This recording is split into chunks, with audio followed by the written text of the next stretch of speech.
nggak cari musuh, tapi suka berantem gitu. Hidup itu bertarung dan harus bertarung, harus punya semangat hidup, niat untuk hidup, niat untuk maju, niat untuk berkembang, niat untuk berhasil.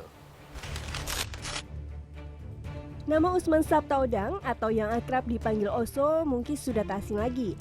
Pria kelahiran Sukadana, Kalimantan Barat 18 Agustus 1950 ini dikenal sebagai pengusaha sukses. Sejumlah bisnis mulai dari pertambangan, perkebunan, properti, transportasi hingga percetakan. Selain dikenal sebagai pengusaha, sosok Usman Sabtaodang juga dikenal sebagai seorang politisi Indonesia yang memimpin Partai Hanura. Sebelumnya, Oso juga pernah menjabat sebagai Wakil Ketua MPR RI periode 1999 hingga 2004 dan terpilih kembali sebagai Ketua Lembaga Tinggi Negara dari kelompok DPD RI untuk periode 2014 hingga 2019. Selain aktif di partai politik, Oso juga terlibat dalam berbagai organisasi, yaitu menjadi Ketua Umum Himpunan Kerukunan Tani Indonesia atau HKTI sejak 2010 dan menjadi Ketua Kadin Daerah Provinsi Kalimantan Barat tahun 1998 hingga 2004. Lalu bagaimanakah perjalanan anak dari pasangan Odang asal Palopo, Sulawesi Selatan dan juga Asna Hamid asal Solok, Sumatera Barat yang memulai bisnis dari kuli panggul pelabuhan hingga menjadi pengusaha sukses. Yang memulai bisnis dari nol sampai menjadi pengusaha sukses dan juga politisi handal. Langsung saja kita sapa Bapak Usman Sabtaodang alias Pak Oso. Apa kabar Pak? Selamat pagi. Ini kayaknya semakin sehat dibandingkan saya ketemu tahun-tahun lalu. Gimana Pak kabarnya Pak? Iya. Emang saya sekarang merasa lebih sehat, makanya bisa pergi kemana-mana begini, terutama dalam tugas partai. Dalam rangka menjelang pemilu ya, yang sebentar lagi dan anggota kader-kader bekerja keras untuk meningkatkan kinerja daripada partai itu sendiri.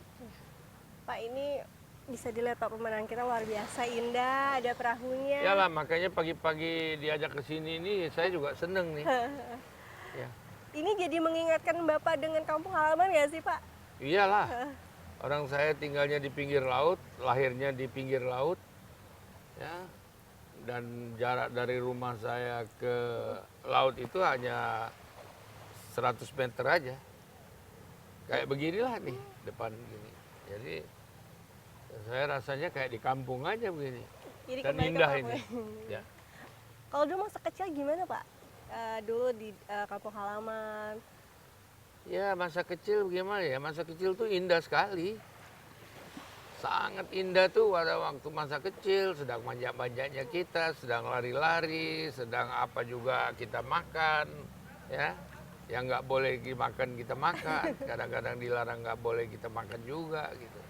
Seneng waktu kecil, bebas rasanya. Kalau perjalanan Bapak nih, maksudnya yang bisa nilai-nilai inspiratif kan cukup banyak ya Pak. Mungkin dari awal tadi Bapak katakan sempat tinggal di daerah pesisir, sempat menjadi kuli panggul ya Pak. Itu gimana Pak cerita zaman dulu Pak? Supaya anak-anak muda sekarang punya spirit seperti Bapak. Ya sebetulnya tantangan kehidupan yang susah itu yang membuat kita menjadi petarung. Kalau kita mau betul-betul menginginkan bahwa kita menjadi orang yang lebih baik daripada sebelumnya. Artinya terutama di dalam ekonomi, kecukupan ekonomi. Kan saya bukan anak orang kaya. Ya, orang yang cukup sangat sederhana sekali. Ya. Jadi saya terus terang saja, hidup itu bertarung dan harus bertarung, harus punya semangat hidup, niat untuk hidup, niat untuk maju, niat untuk berkembang, niat untuk berhasil. Nah, dan dari umur 16 tahun itu saya sudah bertarung gitu, untuk kehidupan. Jadi ya sudah macam-macam, semua pekerjaan sudah saya kerjakan. Dari mulai kuli pikul, dari mulai jual rokok, asongan, dari mulai menjadi distributor rokok, ya.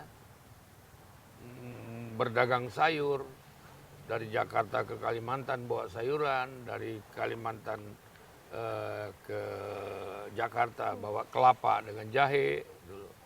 Jadi itu udah saya lakukan semuanya. Dan alhamdulillah sedikit demi sedikit saya bisa menikmati juga hasil-hasil saya. Ya, tentunya tidak seperti orang-orang yang sudah maju. Ya seperti beginilah gitu, apa adanya. Lalu Pak, ini kan sosok Pak Oso yang sekarang dan juga dulu salah satunya yang saya baca adalah seorang petarung kehidupan dan lain-lainnya. Sosok yang menginspirasi yang membuat seorang Pak Oso seperti ini, apakah peran ibu ini cukup besar? Sangat besar. Peran ibu saya besar karena saya umur 8 tahun sudah ditinggali oleh orang tua saya. Jadi saya dibesarkan oleh ibu saya. Dan ibu saya memang luar biasa. Pertama mencintai saya, kedua dia bertanggung jawab tentang kehidupannya, tapi kemampuannya kan terbatas. Pesan apa Pak yang selalu Bapak ingat dari ibu untuk Pak Oso? Ibu saya nggak ada pesan-pesan yang berlebihan ya. Ibu saya sederhana, kau selamat nak katanya, ya satu. Kedua, cari rezeki yang halal. Ketiga, jangan bikin musuh sama orang, jangan cari musuh. Nah, ya namanya juga anak kecil lah, ya sukanya begitu. Tapi akhirnya ibu saya juga dapat mengerti. Ya, kita sering diledek-ledek orang juga nggak suka gitu. Nah, kadang-kadang ngeledek orang suka, gitu kan. Jadi ya bagaimana? Namanya juga anak kecil gitu. Pak, ini Pak Oso kan kalau dilihat lini usahanya juga banyak ya Pak. Sudah semua dicoba pekerjaan dari tadi kuli panggung sampai sekarang properti, transportasi, banyak lah ya Pak. Apa sih yang masih ingin dicapai seorang Pak Oso? Membantu orang lain. Membantu orang lain. Membantu orang lain, lantas mengingatkan semua anak-anak muda, jangan bergantung. Ya, carilah jalan keluar dan menjadilah petarung-petarung. Karena apa? Kalau kita hanya menerima pemberian dari orang tua, hasilnya pasti tidak akan bagus. Apakah ini juga diajarkan ke anak-anak Pak Oso? Oh iya, saya selalu memberikan contoh bukan kepada anak saya saja, kepada anak orang lain juga saya bilang, kamu harus berjuang sendiri. Saya juga dulu nggak berjuang dibantu orang lain. Kenapa? Saya ingatkan itu supaya mereka menjadi petarung semuanya. Gitu. Berarti kan selain jadi pengusaha, apakah anak-anak Bapak ini juga terjun ke dunia politik Pak? Sebenarnya boleh nggak sih kalau sama Bapak? Enggak lah, saya bilang cukuplah saya di politik, anak-anak saya biar di usaha aja lah. Pengusaha aja gitu ya, lebih bagus. Dan bisa berteman. Nah, dunia politik ini pasti ada lawan politik. Nah, saya nggak mau sebetulnya punya lawan politik. Saya mau semua politik itu berkawan sama saya. Maka itu selalu saya bilang, kita harus ingat daerah. Karena kita semuanya ini orang daerah. Jadi di mana Anda dilahirkan, disitulah Anda bangun daerah itu. Jadi bayangin kalau semua anak-anak muda berpikir seperti itu, bayangin kalau dia membangun daerahnya masing-masing, pasti makmur daerah itu. Dan kalau makmur, pasti ada Indonesia makmur. Betul. Jadi itu semangatnya Pak ya? Semangatnya mesti dari situ. Diteruskan ya Pak? Kalau daerah itu kan sederhana, mudah dia mendapatkan, dia mengenal orang, lantas dia dikenal orang juga di daerah, dan dia bisa dipercaya orang di daerah itu karena apa? Orang kenal dengan karakternya, kenal dengan kelakuannya, sehingga orang memberikan kepercayaan. Mungkin nggak gampang mendapatkan kepercayaan itu ya. Jadi Pak Oso lebih suka disebut pengusaha atau politisi Pak? Dua-duanya. Saya pengusaha yang dan politisi. Saya pengusaha yang tidak korupsi, itu yang pertama. Dan menjadi politikus juga tidak akan dan tidak boleh korupsi.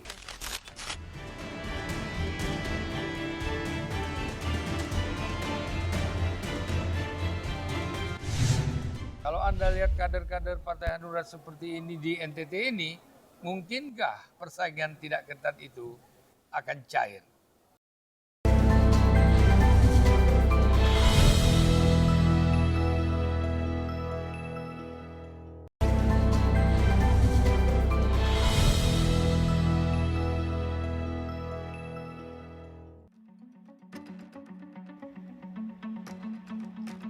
ya otomatis saya harus mendukung juga apa yang diputuskan oleh PDIP.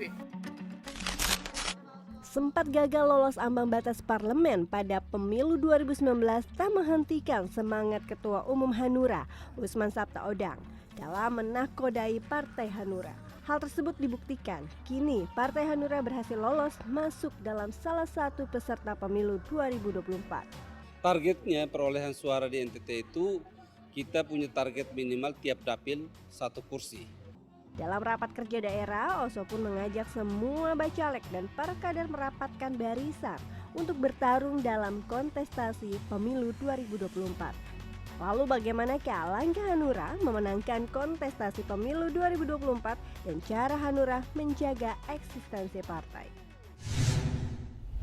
Pesta demokrasi pemilu 2024 kian mendekat. Tentu saja nih, partai politik juga semakin memperkuat ancang-ancangnya. Salah satunya adalah Partai Hanura. Langsung saja saya sudah bersama dengan Ketua Umum Partai Hanura, Usman Sabtaodang, atau yang akrab disapa Pak Oso. Pak Oso, apa kabar saat ini? Baik, Partai Hanura selalu baik dan terima kasih Anda sudah bersama-sama kita di acara Rakerda Partai Hanura di NTT, Nusa Tenggara Timur ini, yang ini hari saya juga nggak menyangka begini besarnya Rakerda dan seluruh DPC membawa masanya, dan ini belum pernah terjadi juga di daerah-daerah lain seperti ini. Ya. Tadi saya melihat antusias masyarakat cukup luar biasa, Luar apalagi biasa. bisa dilihat ini adalah salah satu bentuk apresiasi masyarakat NTT kepada Pak Oso dengan memberikan kain tenun dan juga ini baju Dan khas banyak sekali. Sumba ya Pak ya. Itu hampir setiap daerah memberikan Cenderamata. tanda mata, lantas songket daerah, ya, yang dengan masing-masing daerahnya. Ini luar biasa. Dan saya merasa kagum. Untuk target suara sendiri di Partai Hanura di NTT, ada target tertentu Pak? Kalau target itu saya serahkan kepada Ketua DPD ini, ya, bahwa itu tugasnya untuk memenangkan partai.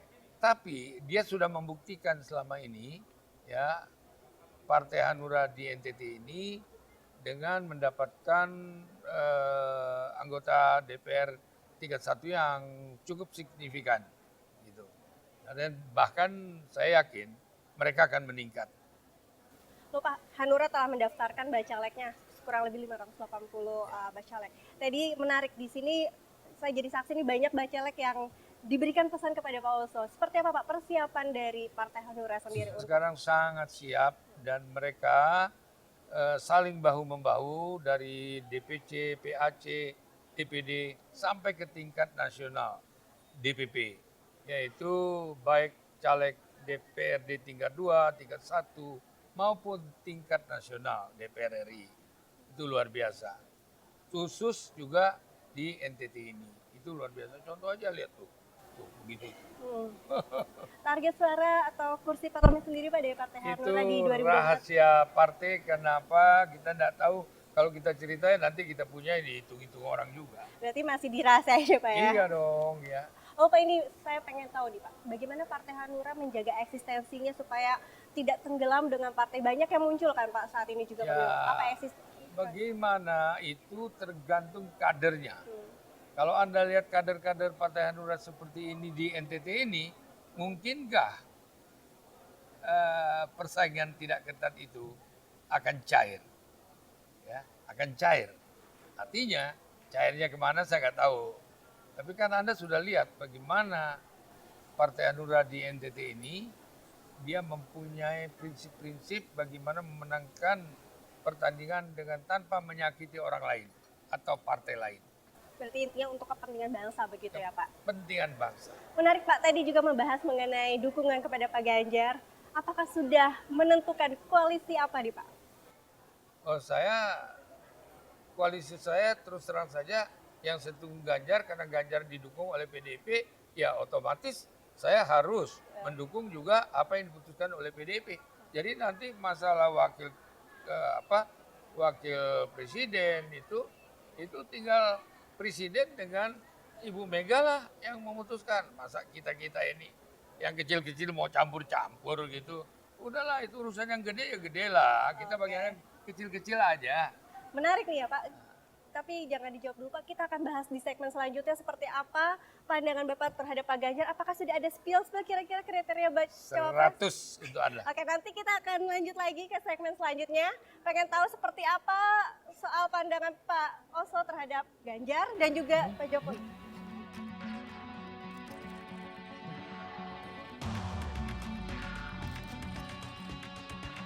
Orangnya humble, orangnya lucu loh.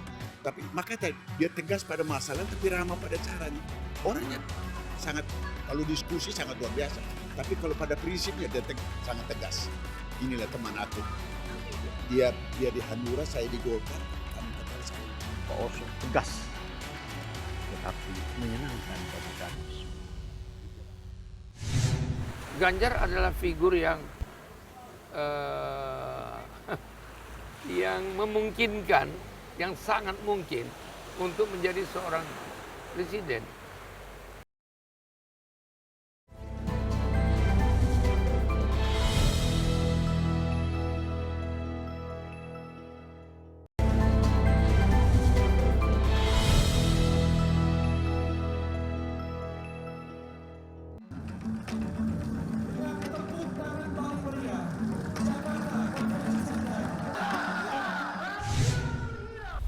Pak, tadi menarik Pak soal politisi kan Bapak cukup berintegritas gitu ya Pak.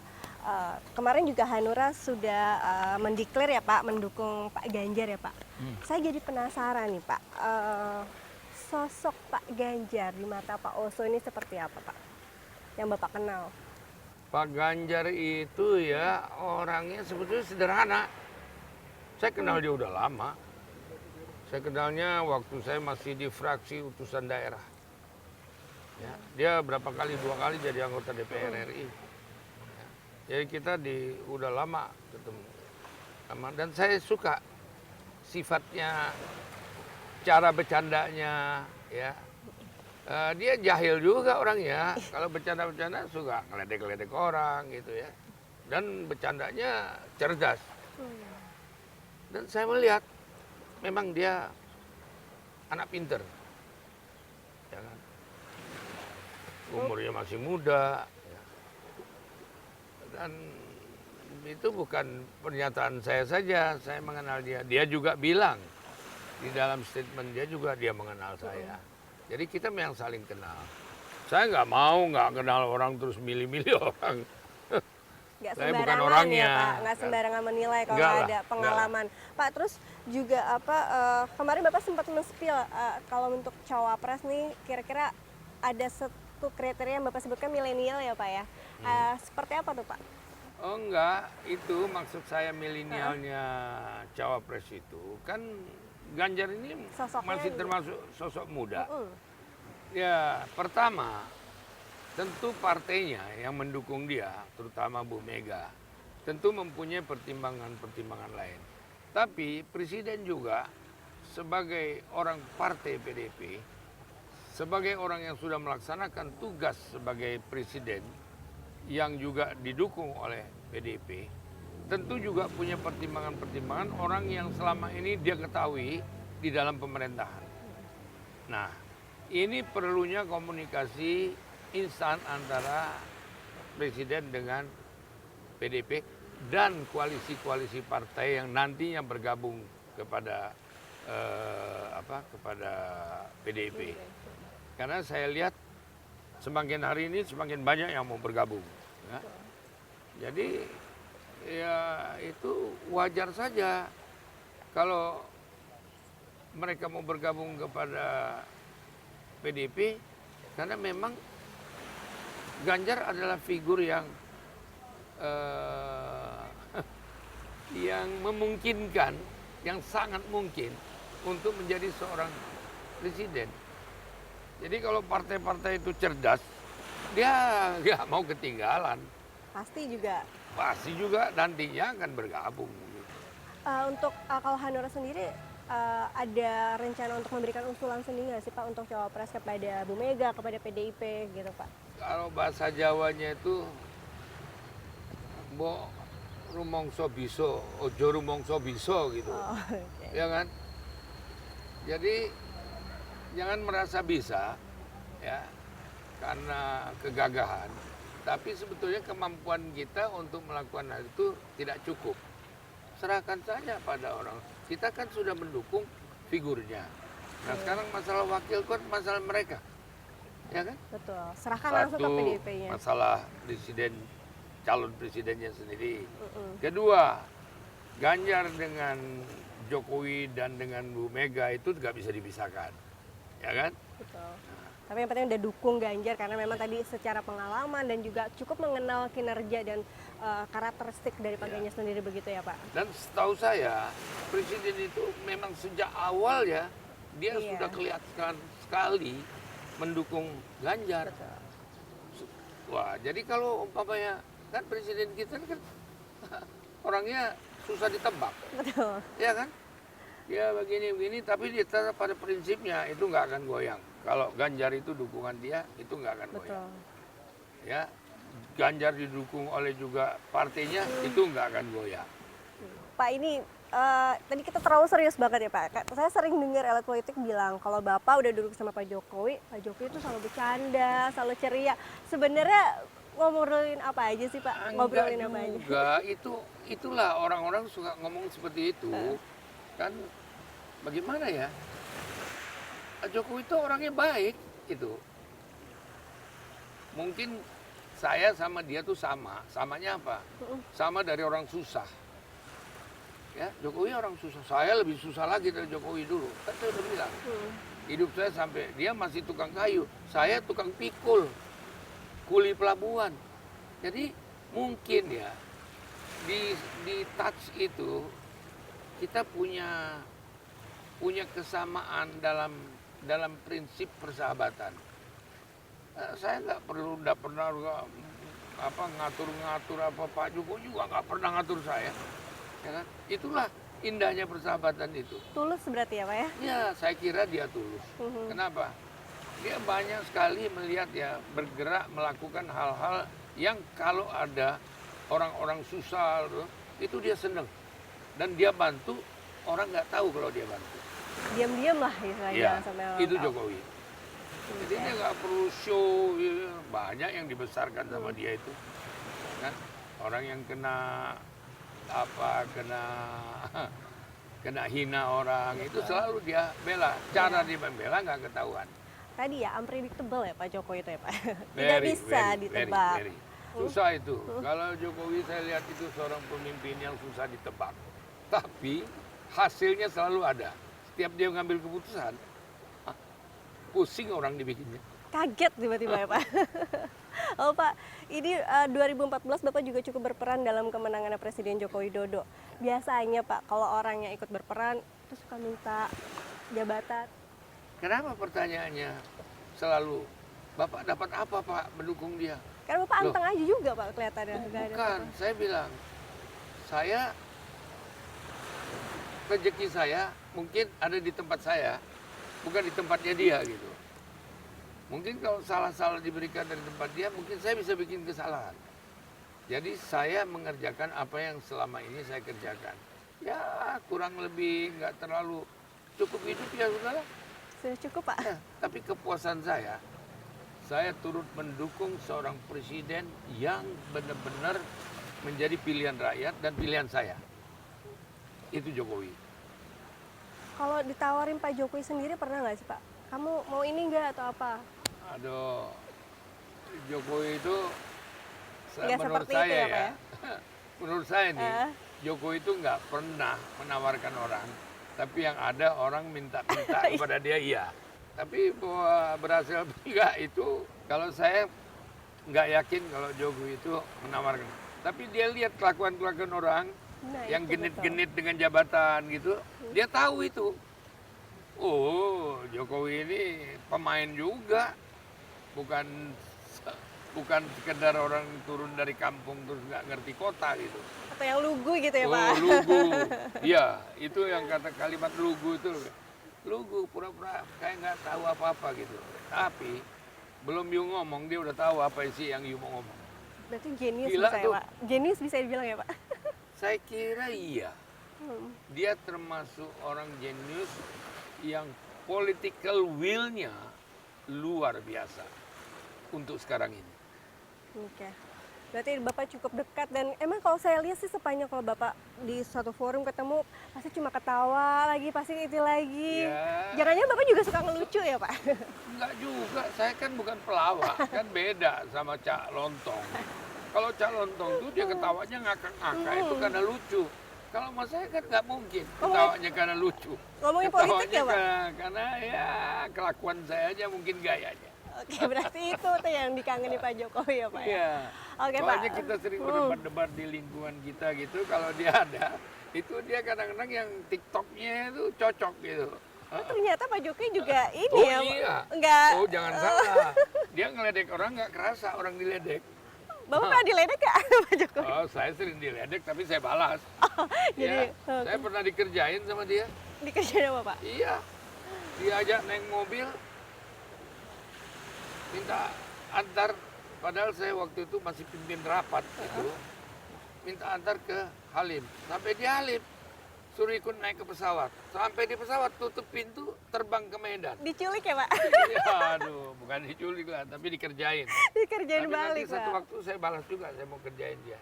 Kalau dia udah nggak jadi presiden. Iya. Kalau balik ke Solo berarti ya, Pak ya? Dan pemilu 2024 Hanura yakin optimis ya, Pak, bisa menang dan juga mencapai target. Insya Allah. Deal dong, Pak, kita. Ya, Oke, siap, insya Pak. Allah, Kita nantikan ya, Pak ya 2024 ya. pertarungannya seperti apa. Karena udah sama fighternya juga kan, Pak. Oke. Pak Oso. Terima kasih banyak Pak Ya. Oso. Sehat selalu.